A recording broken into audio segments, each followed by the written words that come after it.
बिस्मिल्लाहिर्रहमानिर्रहीम।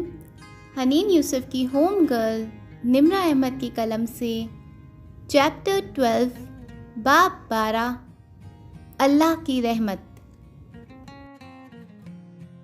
हम अपना घर क्यों सजाते हैं? खुद अपने ज़ौक़ के लिए, और एक और वजह होती है मेहमानों को थोड़ा बहुत दिखाने की ख्वाहिश और उनसे तारीफ़ समेटने की आरज़ू।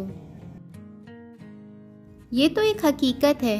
नया बेड कवर, नए कपड़े, नए कुशन कवर, नए बर्तन, ये हमसे ज़्यादा हमारे मेहमानों को नसीब होते हैं। चलें, ये भी दुरुस्त है, लेकिन क्या फ़ायदा अपना घर सजाने का जब मेहमानों की मेहमानदारी के तौर तरीके ही ना आते हों।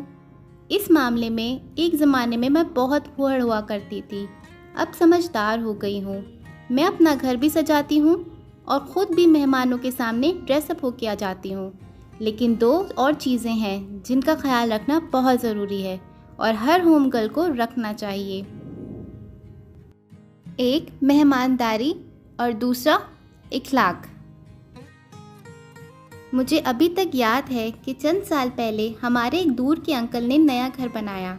वो एक दिन हमसे मिलने आए तो शिकवा किया कि हम उनका घर देखने अभी तक नहीं आए। उन्हें शिफ्ट हुए काफ़ी अरसा हो चुका था, लेकिन हम जा ही नहीं सके थे। वो रमज़ान के दिन थे। अंकल ने कहा कि आज इफ्तार के बाद आपने हमारी तरफ आना है। हम भी तैयार हो गए। इफ्तार में सैम और मैंने थोड़ा खाया कि अब जाहिर है अगले भी खिलाएंगे, और भाई किसी को अच्छा लगे या बुरा, किसी दूसरे के घर खाने का मज़ा ही कोई और होता है। मगरिब के कोई घंटे बाद हम उनके घर चले गए। अंकल ने खुशी खुशी सारा घर दिखाया, एक एक चीज़ जो वो बाहर से लाए थे या जो पेंटिंग सजाई थी तक दिखाई। हमने भी खुशी खुशी देखी और फिर हम लाउंज में बैठ गए। अब इफ्तार को कोई 2 घंटे गुजर चुके थे। मर्द दरमियान में नमाज भी पढ़कर आ चुके थे और फिर सब बातें करने लगे, लेकिन बातों से पेट नहीं भरता और वक्त भी खाने का था। सैम और मैं एक दूसरे को देखने लगे। ऐसा नहीं है कि हम कोई नदीदे हैं, अच्छा थोड़े बहुत हैं तो क्या हुआ, लेकिन उस दिन वाकई भूख लगी थी। इफ्तार में वैसे भी सिर्फ शरबतों से ही पेट भरा जाता है। अब हम खाने का इंतज़ार करने लगे और अंकल अपने घर की तारीफ़ों से आगे ही ना जाएं। काफ़ी देर बाद चाय आई। गर्ल्स, अंकल ने हमें कुछ नहीं खिलाया और हमने अपनी तारीफ़ों से उनका पेट फिर भी भर दिया। जब हम वापस आए तो सादी भाई ने तो कोई तबसरा नहीं किया। वो वैसे भी हर हाल में खुश रहता है। अम्मी ने अलबत्ता कहा कि मशहूर कहावत है, घर से जो सैर होके जाता है वही बाहर सहर रहता है, और कमरे में चली गई। सैम और मैंने अलबत्ता अफ्तार की बची हुई चाट और दही भल्ले खाते हुए अगले कई मिनट अंकल के पूरे ख़ानदान को अपने सवाब पहुंचाए। कहने का मकसद ये था कि इंसान का दिल हातिम ताई जैसा होना चाहिए। मेहमानों को कुछ खिलाए पिलाए बगैर नहीं जाने देना चाहिए, और खिलाना वक्त के हिसाब से चाहिए। कुछ मेहमान बहुत कम सुबह में आते हैं, जैसे कोई मोहल्ले वाली आंटी आ गई। 10-11 बजे का टाइम है। उनको चाय और साथ एक चीज़ देना बहुत होता है। ये वो लोग होते हैं जिनका रोज़ का आना जाना होता है। कुछ मेहमान 12-1 बजे तक आते हैं। उनको खाना खिलाना ज़रूरी होता है, सिवाय उसके कि वो बहुत इसरार करें कि वो नहीं खाते।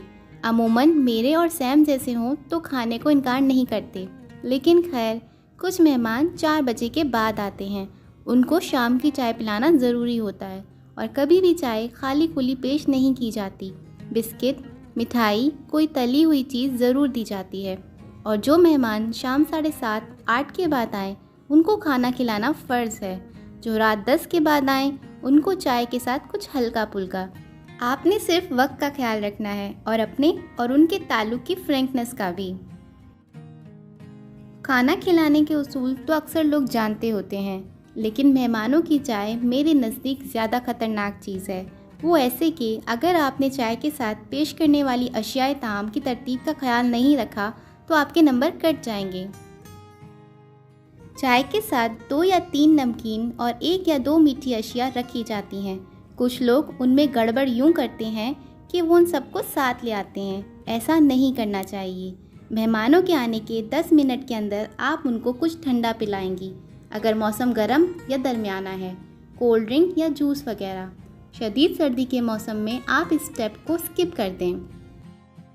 फिर आप उनके लिए ट्रे में टिश्यू, चम्मच, कांटे और सर्विंग प्लेट सजा के लाएंगी। अगर आप ट्रॉली इस्तेमाल नहीं कर रही तो, और उनको मेज़ पे सजाएंगी। अगर आप पानी भी साथ रखना चाहती हैं तो उसे जग में लाएं, बोतल में नहीं। और अगर कोल्ड ड्रिंक की बोतल लानी ज़रूरी है तो उसे ट्रे में लिटा के लाते हैं, खड़ा करके नहीं। अमूमन हर मेहमान के लिए अम्मी के जहेज़ की ट्रॉली नहीं निकाली जाती। लॉन्च या बरामदे में बैठे मेहमानों को बार बार किचन से ट्रे में चीज़ें लाके पेश की जाती हैं। पहले चक्कर पे बर्तन, टिश्यू, नैपकिन और अगर कोई तली हुई चीज़ है तो उसकी हमराही के लिए सॉस, चटनी वगैरह लाई जाती है। अगले चक्कर पे आप नमकीन चीज़ें ला के रखेंगी। फूहड़पन की एक और निशानी मुख्तलिफ किस्म के बर्तनों में खाना लाना है। सारे चम्मचों और कांटों का डिज़ाइन एक जैसा होना चाहिए, मतलब सारे चम्मच एक से हों, सारे कांटे एक से हों, साइज़ भी एक हो। इसीलिए मेहमानों की कटलरी अलग रखनी चाहिए ताकि सैम जैसे भाई और हसीना जैसी मुलाजमाएं चम्मच कांटे गुम ना कर दें। सर्विंग प्लेटर्स और प्लेट्स के बारे में कुछ लड़कियां यूँ लापरवाही बरतती हैं कि अगर कबाब और समोसे चीनी की गोल बड़ी प्लेट्स में लाई हैं तो साथ सर्विंग प्लेट्स वो चौकोर वाली रख देंगी। यहाँ बहुत ध्यान से बर्तनों का चुनाव किया जाता है। अगर कबाब वगैरह शीशे की प्लेट्स में है तो छोटी खाने की प्लेट्स भी शीशे की होनी चाहिए। अगर चीनी की प्लेट इस्तेमाल कर रही हैं तो सब चीनी की करें और एक तरह की करें, गोल के साथ गोल, चौकोर के साथ चौकोर। अगर मस्ततील सर्विंग डिशेस हैं तो चौकोर सर्विंग प्लेट्स उनके साथ जाएंगी, लेकिन गोल के साथ चौकोर नहीं मिक्स करना। एक और गलती जो कुछ लोग करते हैं वो सब कुछ इकट्ठा लाके रखते हैं। पहले नमकीन आना चाहिए और जब मेहमान उसे तकरीबन खा चुके हों तो उनकी प्लेट खाली होने से पहले आप चाय की ट्रे लाके रखेंगी। और याद रखें, मीठा या बिस्किट चाय के साथ आएंगे। सब कुछ इकट्ठा कभी नहीं लाना, यानी मीठे आइटम नमकीन के साथ हरगिज़ नहीं लाने और चाय सबसे पहले तो बिल्कुल नहीं लानी। चाय आखिरी आइटम होता है, उसके बाद खुदा हाफिज़ होता है और खुदा हाफिज़ के बाद मुस्कुरा के मेहमानों को दरवाजे पे छोड़ना होता है। और जब यकीन हो कि वो चले गए हैं तो भाग के वापस मेज़ तक आके बची हुई चीज़ों से इंसाफ होता है। जब हम छोटे थे तो कोई मेहमान आता तो हमारी हिम्मत नहीं होती थी कि उनके सामने कुछ खाएं।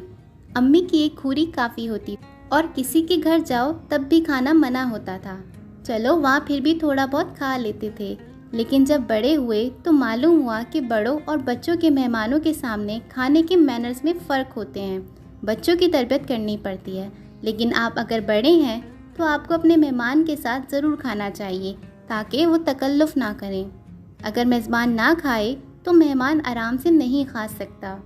खैर, मेरे और सैम जैसा मेहमान तो हर हालत में खा सकता है, लेकिन मैं शरीफ लोगों की बात कर रही हूँ। मेहमान जब खा चुके तो बर्तन हटा देने चाहिए, लेकिन अगर देखें कोई चीज़ उनको पसंद आ रही थी या जैसे ड्राई फ्रूट या कोई ऐसी चीज़ जो प्लेट के बगैर भी खाई जा सकती है, वो सामने रखी रहने दें। मेरी अम्मी की जनरेशन के लोग खिला पिला के बहुत खुश होते हैं और हम खा के। इसलिए अच्छा है अगर कोई मेहमान शौक़ से कुछ खाए, उस पर खुश हुआ करें, मेहमान के निवाले ना गिना करें। लंच या डिनर के आदाब पे मैं एक लंबी तकरीर कर सकती हूँ। छुरी ऐसे पकड़ें, कांटा ऐसे पकड़ें, लेकिन उसके लिए YouTube की वीडियोस काफ़ी हैं। आप सबको उन वीडियोस की मदद से छुरी कांटे से खाने का फ़न आना चाहिए। चावल बड़े चम्मच और मीठा छोटे चम्मच से खाया जाता है। सबसे छोटा चम्मच चाय में चीनी मिक्स करने के लिए होता है। ये सब बातें आपको इंटरनेट पे बासानी मालूम हो सकती है। मैं उन बातों पे फोकस करना चाहती हूँ जिन पे हम फोकस नहीं करते। जैसे वो लोग जो हाथ से खाना पसंद करते हैं, वो इस बात को भूल जाते हैं कि सुन्नत 3 उंगलियों से खाने में है, अंगूठा और 2 उंगलियां। ये 5 उंगलियों से खाना शैतान का तरीका होता है। डिनर का भी वही उसूल होता है कि पहले नमकीन, फिर मीठा, आखिर में कहवा या चाय। ये सबको मालूम ही होता है। बस एहतियात यहाँ करनी है कि हर चीज़ मेहमानों के हाथों की पहुँच में हो। उन्हें बार बार सर्व करना चाहिए। इस बात का ध्यान करना चाहिए कि वो ठीक से ले रहे हैं या नहीं। ये नहीं कि सब लगा दिया और खुद बैठ गए मोबाइल पे। लेकिन एक बात, कुछ मेज़बान बहुत इसरार करते हैं, ले लो हनीन, अरे ये तो लो, ले लो ना, मैं तुम्हारी प्लेट में डालती हूँ। इतना इसरार करके उनको कोफ्त होने लगती है। आपने सिर्फ 2 दफ़ा इसरार करना होता है। ज़रूरी नहीं है कि हर कोई सैम जैसा हो जो हर वक्त खाली पेट हो। बाज़ दफ़ा मेहमान का पहले से पेट भरा होता है, या उसे आपकी पेश की हुई चीज़ पसंद नहीं है, या उसका दिल नहीं चाह रहा, या वो डाइट पे है। ऐसे में इतना इसरार करना कि अगला बेजार हो जाए गलत है। मैं इस बात के भी खिलाफ़ हूँ कि अगर मेहमान इसरार के बावजूद नहीं ले रहा तो उसकी प्लेट में ज़बरदस्ती डाल दो कि भाई खाओ खाओ और खाओ। ये भी बुरे मैनर्स में आता है। हर चीज़ एतदाल में अच्छी लगती है। बस एतदाल में सब करें, एतदाल से इसरार करें। एक और गलती जो कुछ लड़कियां करती हैं वो ये कि पानी या ड्रिंक का ग्लास हाथ में उठा के पेश करती हैं। ज़्यादा ग्लास हो तो ट्रे में और एक हो तो छोटी प्लेट में रख के पेश करें। और अगर आप भरा हुआ ग्लास उठा के ट्रे में रख रही हैं तो याद रखें, कभी भी ग्लास के दहाने को उंगलियों से यूँ नहीं पकड़ते कि जिस जगह पीने वाले ने मुंह लगाना है वहाँ आपके हाथ लगें। ग्लास को नीचे से पकड़ते हैं। ऊपर से कोई ग्लास पकड़े तो अजीब मकरूह सा अमल लगता है। स्टीम वाले ग्लास, जिसे वाइन ग्लास भी कहा जाता है, अस्तगफिरुल्लाह, को इसकी स्टीम से पकड़ा जाता है। चाय के कप को पकड़ते वक्त हैंडल को 3 उंगलियों से पकड़ते हैं और बाकी उंगलियों को अंदर मोड़े रखते हैं। आसमान की तरफ बुलंद नहीं करते। मग के हैंडल को 4 उंगलियों से थाम लेने में मज़ायका नहीं। कांटे और चम्मच का इस्तेमाल वीडियो से बेहतर समझा जा सकता है। अब मेज़बानी के दूसरे अहम हिस्से की तरफ आ जाएं। आपका घर भी प्यारा है, खुद आप भी अच्छी लग रही हैं। मेहमानों को कबाब, निमको और समोसे भी खिला के सही से चाय पेश कर दी, लेकिन ये सारी चीज़ें सिफर हो जाती हैं अगर आपका इखलाक अच्छा नहीं है। इखलाक क्या होता है? इखलाक आपकी बातें और आपके चेहरे के तासुर होते हैं। ये माथे से शुरू होकर थोड़ी पर ख़त्म हो जाता है। इस हिस्से को मेहमानों के सामने दुरुस्त रखना एक फ़न है और वही लोग महफ़िलों में पसंद किए जाते हैं जिन्हें महफ़िलों के आदाब आते हों। महफ़िल के आदाब में से एक नए आने वालों के लिए जगह बनाना है। खुद उठ के या साइड पे होके नौवारिद के लिए कुशादगी पैदा करना है। अल्लाह ताला ने हमें कुरान में दूसरों के लिए महफ़िलों में कुशादगी पैदा करने को कहा है। इससे हमारी अपनी ज़िंदगी में कुशादगी पैदा होगी। मेहमानों के आने पे घबराना और बुरा मनाना बद इखलाकी के अलामात हैं। भले मेहमान ना देख पाएँ, लेकिन अल्लाह ताला देख रहा है, इसलिए उनके आने से पहले और जाने के बाद भी चेहरे के ज़ावियों को दुरुस्त रखना होता है। फिर है आपकी गुफ्तगू। आप जब भी महफिल में हो, आपने कॉमन इंटरेस्ट पे बात करनी है। वो क्या है जो वहाँ सब में मुश्तरक है? किसी रिश्तेदार की कोई बात, गीबत नहीं, किसी शादी या खुशी गमी का तस्करा हो गया, सियासत, प्रोफेशनल बात, टीवी ड्रामे या क्रिकेट। जिस मौजू में सबको दिलचस्पी हो सिर्फ उस पे बात करें। अपने फ़लसफ़े ना झाड़ें। अगर नया दीन सीखा है तो फतवे भी ना लगाएं। आप नून लीग है लेकिन सामने वाला पीटीआई है तो खैर है यार, उसका रंगों और कपड़ों में भी आपसे मुख्तलिफ टेस्ट ही होगा। ख्वामख्वाह सियासत का जिक्र ना करें। बाज़ नौजवानों को बहस का बहुत शौक़ होता है, मगर घर आए मेहमान के साथ बहस नहीं करनी चाहिए। मैच्योरिटी इस चीज़ का नाम है कि बात पसंद नहीं आई तब भी वो मेहमान है, उसकी दिल आज़ारी नहीं करनी। क्या फ़ायदा उस सारी मेहमानदारी का अगर आप उसको इखलाक नहीं दिखा सके। आप मौजू बदल दें, मुस्कुरा के कोई दूसरी बात शुरू कर दें और बस। आपके पास 100 पॉइंट्स होंगे अपनी बात के हक़ में, लेकिन किसी का दिल बचा लें। ख्वाह वहाँ की बहसों से कुछ नहीं होता। इस बात का एहसास भी करना चाहिए कि हम कमरे में बोलने वाले वाहिद बंदे ना हों। जब दूसरे खामोशी से सर हिला हिला कर आपको सुन रहे हैं तो इसके 2 मतलब होते हैं, या तो आप मुल्क के वज़ीर आज़म हैं या सब आपसे बोर हो रहे हैं। महफिल में बात करने का एक बहुत अच्छा तरीका है किसी का नाम लेके बात करना। जब अपना नुक्ता नज़र दे रहे हों तो सामने वाले को नाम से मुखातिब करें या साथ भाई, आपा, आंटी, जो भी साहब का लाका लगाते हैं वो कह के मुखातिब करें। लोगों को अपने नाम से डायरेक्ट मुखातिब किया जाना हमेशा अच्छा लगता है। ये रसूल अल्लाह सल्लल्लाहु अलैहि वसल्लम का सुन्नत तरीका था। आप सल्लल्लाहु अलैहि वसल्लम लोगों को नाम लेके मुखातिब किया करते थे। मुझे आज भी याद है कि कब किस महफिल में किसी अंकल आंटी ने बात के दौरान मेरा नाम लेके मुझे मुखातिब किया। ये हमेशा अच्छा लगता है, सबको लगता है। मान नवाजी या किसी भी जगह लेन और देन का एक अहम उसूल याद रखें। चाहे दुकानदार हो या मेहमान या कोई और, आपने जब भी कुछ लेना है या देना है तो दायां हाथ इस्तेमाल करना है। बचपन में अगर बाएं हाथ से कुछ पकड़ाती तो अम्मी हाथ पे ज़ोर से थप्पड़ मारती थी। बाएं हाथ पे इतने थप्पड़ खा खा के अब मेरी या सैम की मजाल नहीं है कि लेन देन में बायां हाथ इस्तेमाल करें। यह रसूल अल्लाह सल्लल्लाहु अलैहि वसल्लम का हुक्म है कि दाएं हाथ से लो, दाएं हाथ से दो। अब सवाल ये पैदा होता है कि जो लोग लेफ्टी होते हैं वो क्या करें। अगर हम राइटी होके बाएं हाथ से चीज़ें पकड़ सकते हैं तो लेफ्टी भी दाएं हाथ से चीज़ें पकड़ा सकते हैं। मैं ये नहीं कह रही कि लेफ्टी हर चीज़ ज़बरदस्ती दाएं हाथ से करें, मगर लेन देन, खाना खाना और कुरान पकड़ना, इन 3 चीज़ों के लिए रसूल अल्लाह सल्लल्लाहु अलैहि वसल्लम ने दाएं हाथ से करने का हुक्म दिया है। तो भले आपका बच्चा लेफ्टी है, आपने उसको 2 थप्पड़ लगाने हैं जो वो बाएं हाथ का इस्तेमाल करे। मुझे वो माएँ सख्त बुरी लगती हैं जिनके बच्चे उनके सामने बाएं हाथ से खा रहे होते हैं और वो कुछ नहीं करती। सैम भी लेफ्टी है और अम्मी ने उसे टोक टोक के यानी थप्पड़ लगा लगा के दाएं हाथ से खाना सिखा दिया है। अगर सैम सीख सकता है तो कोई भी सीख सकता है। बाकी काम करें बाएं हाथ से, लेकिन कुछ बुनियादी काम दाएं से ही करने और करवाने की आदत डालें। मुझे अब दाएं से लेन देन की इतनी आदत है कि अगर दुकानदार पैसे पकड़ने के लिए बायां हाथ बढ़ाए तो मैं कहती हूँ कि दायां हाथ आगे करें, वरना मैं पैसे नहीं दे रही। ख्वाहिश तो मेरी बड़ी है कि कभी ऐसा हो वो दायां हाथ ना बढ़ाएं और मैं सामान लेके भाग जाऊँ। लेकिन खैर, मेज़बान बनने के जैसे कुछ उसूल होते हैं, इसी तरह मेहमान बनने के भी कुछ आदाब होते हैं। सबसे पहली चीज़, किसी के घर बगैर बताए नहीं जाना। ये सबसे बुरे अखलाक की निशानी है। जिसके घर जाओ कम से कम आधा घंटे पहले बता के जाओ, और जाओ तो 3 दफ़ा बेल दो, वो ना निकले तो वापस आ जाओ। इस बात को हज़म करना ज़रा मुश्किल है। इंसान इतना वक्त निकाल के 2.5 किलो का मेकअप करके नए कपड़े पहन के जाता है, वापस क्यों आ जाए। लेकिन ये सहाबा कराम रज़वान अल्लाह ताला अन्हा के मैनर्स थे। वो नाखून से दस्तक दिया करते थे। कोई जवाब ना मिले तो काफ़ी देर बाद दूसरी दस्तक और फिर तीसरी दस्तक देते। फिर भी जवाब ना मिलता तो वापस उधार लेते थे। हमारा दीन बहुत सादा है। आपका दिल किसी से मिलने को नहीं चाह रहा तो बेशक उसके लिए दरवाज़ा ना खोलें। मेहमान और मेज़बान दोनों में इतने मैनर्स होने चाहिए कि एक दूसरे के आराम में मुखल ना हो। लेकिन हमारे घरों का सेटअप ऐसा होता है कि दरवाजे अमूमन खुले होते हैं और मेहमान अंदर चले आते हैं। भले किसी से कितनी फ्रैंकनेस हो, दस्तक या बेल के बगैर किसी के घर में दाखिल होना बुरी बात है।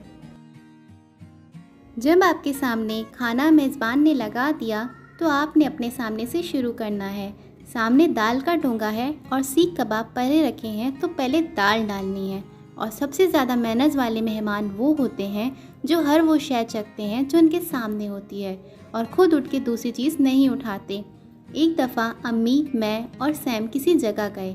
मेज़बान आंटी ने खाना सर्व कर दिया, लेकिन वो बातों में इतनी मगन थी कि दूर रखे कबाब उठा के हमारे सामने नहीं किए। वो कबाब अंकल के सामने रखे थे और वो बातें करते उन्हें खाते जाते थे।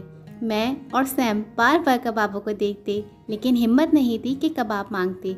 सामने जो रखा था वही उठा के खाया। बतौर मेज़बान आपको मेहमान के आगे हर चीज़ पेश करनी है। बतौर मेहमान जो पेश किया जाए वही लेना है।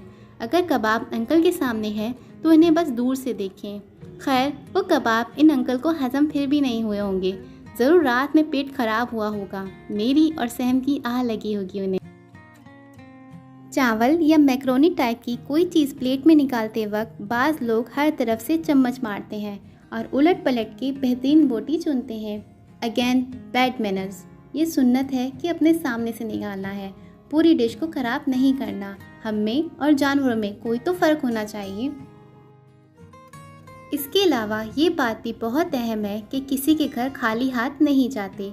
चाहे जो भी हो, जितना भी अच्छा ताल्लुक़ हो, कुछ लेकर जाते हैं। हाँ, बहुत करीबी जिनके घर रोज़ का आना जाना हो, उनके घर हर दफ़ा आप कुछ नहीं ले जा सकते, लेकिन फिर भी 1-2 दफ़ा के बाद तीसरी दफ़ा कुछ लेकर जाना चाहिए। खाना खाने के आदाब में ये चीज़ भी आती है कि आपके चम्मच कांटे की प्लेट से टकराने की आवाज़ नहीं आनी चाहिए।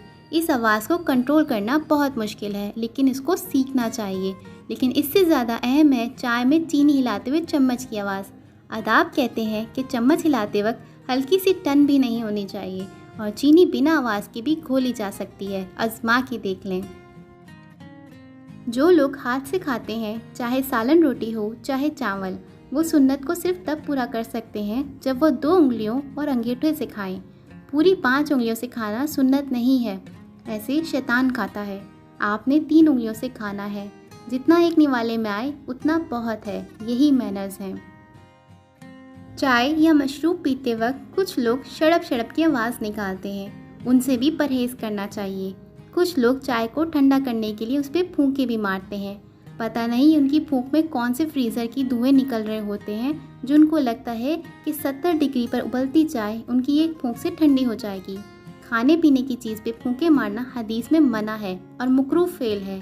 देखकर ही कराहत आती है। पानी या खाने पे दम करने के लिए फूंक मारने का तरीका मुख्तलिफ होता है। वो अलामती फूंक होती है। अपने मुंह के जरासीम को खाने की चीज़ पे मुंतकिल करना नहीं होता। इसके अलावा अच्छा मेज़बान और अच्छा मेहमान बनने के लिए जो आखिरी चीज़ बहुत ज़रूरी है वो है मुस्कुराना। मुस्कुराहट सारे अयूब छुपा लेती है। मेहमान बिना बताए भी आ गए हैं, आप तैयार नहीं थी, आपके पास कुछ तैयार करने को नहीं था, तो भी घबराना नहीं है। बार बार हाय मैं बुरी लग रही हूँ, हाय ये हो गया वो हो गया, हाय आपने बताया नहीं करना। मेहमान को यह एहसास नहीं दिलाना कि आपने आके हमें तकलीफ़ दी है। दिल बड़ा रखें, उनको मुस्कुरा के वेलकम करें। रूटीन में जो लोग अपने और घर की सफाई का ख्याल रखते हैं, उनका हुलिया मेहमानों की आमद पे भी ठीक होता है। लेकिन अगर नहीं भी था, कोई वजह थी, काम बहुत थे या आप खुद बाहर से अभी घर आई थी, तो कोई बात नहीं। मुस्कुरा के सिर्फ उनके बैठने की जगह दुरुस्त कर दें, फिर कुछ देर बैठें, बातें करें, फिर अंदर जाएं। दुपट्टा या कुछ जल्दी से तब्दील करना है तो करें, लिपस्टिक लगा लें, कान में कुछ पहन लें, बाल बना लें और 2-3 मिनट में वापस आके बैठ जाएं। मगर आपने अपनी कूल लूज़ नहीं करनी। अम्मी ये टर्म बहुत इस्तेमाल करती हैं। आपके उठने बैठने के अंदाज में ग्रेस होनी चाहिए। मुस्कुरा के उठें, मुस्कुरा के वापस आके बैठें। घर में जो कुछ है मुस्कुरा के पेश करें। ना गिल्टी होना है, ना जताना है। आपकी मुस्कुराहट आपकी सारी कमियां कोताहियां छुपा लेगी। मेहमान आपके रवैये से खुश हो जाए तो भले आप अच्छी नहीं लग रही थी, या घर बहुत अच्छा नहीं लग रहा था, या आप खाने में बहुत कुछ पेश नहीं कर सकी, तब भी all is well, that and is well. वरना सब अकारत। जल्दी जल्दी में आप 10 चीज़ों का ढेर भी लगा दें, तब भी आपकी अफरा तफरी और घबराहट मेहमान को गिल्ट में मुब्तला कर देगी। एक मेहमान बिना बताए आते हैं, एक वो हैं जो बता के भी बहुत देर से पहुंचते हैं। मेरी एक आंटी हैं, वो वक्त की बहुत पाबंद हैं, इतनी कि कोफ्त होने लगती है। हम उनको बताएं कि आधे घंटे बाद आ रहे हैं और 45 मिनट बाद पहुँचें, तो पहले 20 मिनट बार बार ये कहने में गुजार देती हैं कि आपने तो कहा था 5 बजे पहुँच जाएंगे, 5:15 क्यों हो गए, मेरी तो मेड भी घर चली गई, ये हो गया वो हो गया। ये भी बद इखलाकी है। और हाँ, खाना खाने का एक और अदब ये है कि चबाने की चप चप ना सुनाई दे और मुंह बंद करके खाया जाए। मुंह बंद करके खाने की आदत बहुत से लोगों को नहीं होती और दूसरों के लिए ये बहुत तकलीफ़ का बाइस बनता है। गर्ज, इखलाक और मेहमानदारी ये सब हम इसलिए निभाते हैं ताकि हमारी ज़ात से किसी दूसरे को तकलीफ़ ना हो और ताकि वो बदले में हमें तकलीफ़ ना दे। मगर लोग हमें तकलीफ़ देंगे, हमारे अच्छे इखलाक का बदला अच्छे इखलाक से हमेशा नहीं देंगे। ऐसे में एक उसूल याद रखना है, अगर इस दुनिया में हर चीज़ परफेक्ट होती तो फिर अल्लाह ताला के वो सब्र और उसके अजर के वादों का क्या। बस ये बात याद रखें, आपकी खौफ बहुत हद तक कम हो जाएगी। इसी के साथ चैप्टर 12 यहाँ ख़त्म होता है। हनीन यूसुफ की होम गर्ल निम्रा अहमद के कलम से बुक अपने इख्तिताम को पहुँचती है। वीडियो अच्छी लगे तो प्लीज़ लाइक और शेयर ज़रूर करें। मेरे चैनल को सब्सक्राइब करें और बेल के आइकॉन को ज़रूर प्रेस करें ताकि आप तक ऐसी वीडियो पहुंचती रहे। बहुत शुक्रिया, अपना ख्याल रखें। अल्लाह हाफ़िज़।